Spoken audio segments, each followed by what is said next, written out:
Assalamualaikum warahmatullahi wabarakatuh.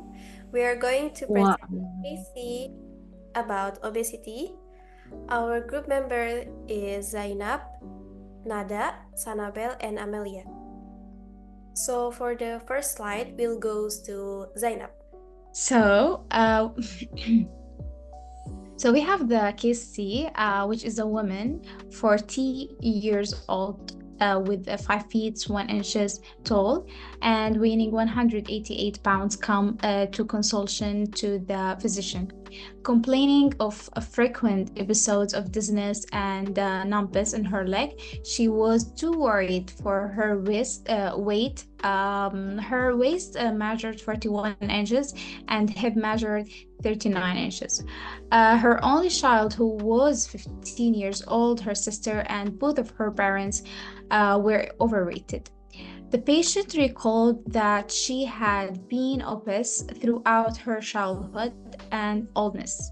And over the past 6 years, she had been on 7 different diets for a period of 2 weeks to 3 months, losing from 5 to 25 pounds on a discontinuation of each diet. She regained weight, returning to 185 to 190 pounds. During a routine physical examination, the patient was observed to hypertensive blood pressure of 200 to 120 millimeter mercury, but no abnormality was detected upon examination of the chest and the CNS and the abdomen. The patient was asked to return to the clinic a week later in the fasting state, during which the time of a blood specimen was obtained. The blood biochemistry revealed a fasting, hyperglycemia, hyperinsulinemia, and dyslipidemia, and glucose intolerance. Okay, for our cases, we first measure the BMI.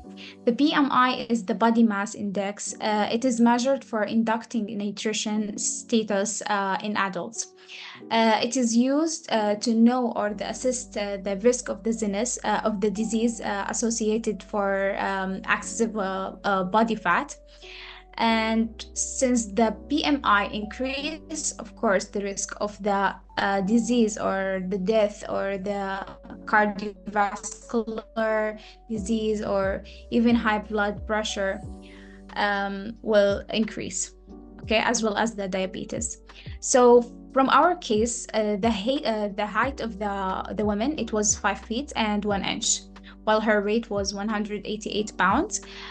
So to calculate the BMI, we need to know the weight in the pound or in the kilogram, as well as the height of the body. So we will divide it and multiply it to 703. We got the BMI of this woman. It was 35.5. So it is included in the obesity class 2. As you can see here in the table, there is different classes, starting from an underweight, a normal weight, per obesity, obesity class 1, obesity class 2, until obesity class 3. So since the women have the obesity class 2, also known as a severe obesity, it is the second worst category of the obesity, and it's highly have a high risk of series of health issues such as the diabetes type 2, the high blood pressure, and the coronary or the stroke disease. So, what is metabolic syndrome?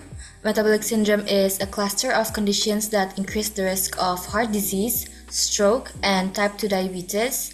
It includes high blood pressure, high blood sugar, excess body fat around the waist, and abnormal cholesterol or triglyceride levels. In this case, the woman meets the criteria for metabolic syndrome because she has multiple factors. There are 4, and the first one is high blood pressure.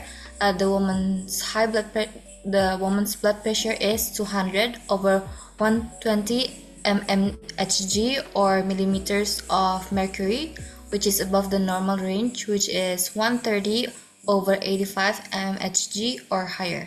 And the second is high blood sugar. She has fasting hyperglycemia and hyperinsulinemia, indicating impaired glucose tolerance, which is over 100 milligram per dl. And the third one is excess body fat. Her waist measurement is 41 inches, which exceeds the recommended measurement for a woman, which is 35 inches. And the last one, the fourth one, is dyslipidemia. Her blood biochemistry shows dyslipidemia, including abnormal cholesterol and triglyceride levels, which is less than 50 mg per dl for women.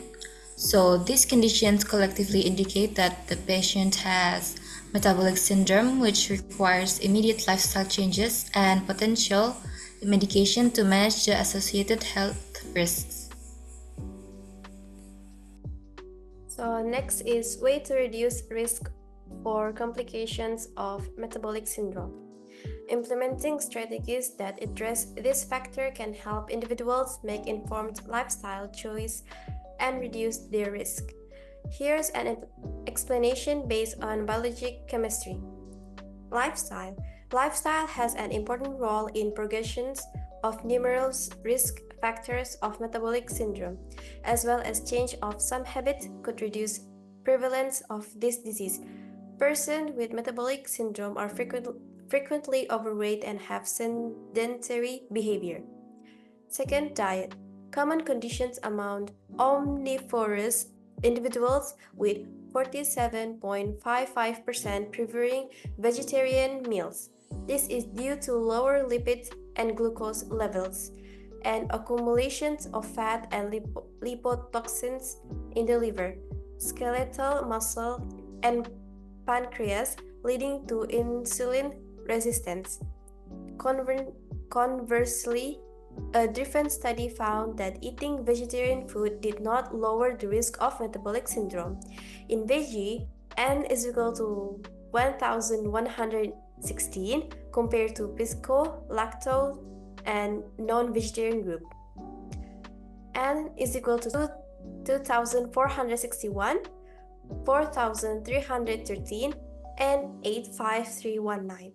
Cardiovascular disease. Students show that cardiovascular disease increased the frequency of myocardial infarctions by 14.6 times after 30 years, while atherosclerosis increased its incidence by 2 until 2.9 times. A recent study on adolescents cohorts found a strong link between elevated systolic blood pressure and high metabolic syndrome prevalence risk, while lower SPB and glucose levels were associated with decreased metabolic syndrome. A clinical investigation involving 200 knee osteoarthritis patients found that 85.8% meet metabolic syndrome criteria, suggesting early identification and treatment could help prevent metabolic syndrome epidemic. Okay, next, inadequate sleep. Prolonged period of sleep inadequacy had also believed to be one of metabolic syndrome risk factors. Insufficient sleep can lead to mental and physical stress, besides enhance to the incidence of obesity and diabetes. Similarly, obstructive sleep apnea was found to decrease the level of HDL, besides increase the level of glucose, body weight, insulin resistance, and cardiovascular risk.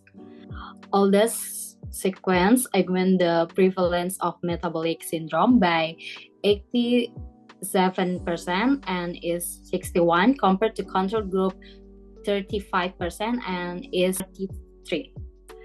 And then Next, stressful life events, mostly population age 18 until 78 years in Western Finland, and is 3,407 analysis of data revealed to subjects who had suffered from extremely stressful life events related to finance, job, and health of or suffered from at least 3 events in any of the life domains during past 12 months exhibit greater levels of triglycerides, waist circumference, and body mass index, hence increase the incidence of metabolic syndrome is 78.69% compared to those who do not suffer from stress. I think that's it from Group C. Thank you for watching. If there's question, you can comment down below. Have a nice day. Bye. Assalamualaikum warahmatullahi Waalaikumsalam warahmatullahi wabarakatuh.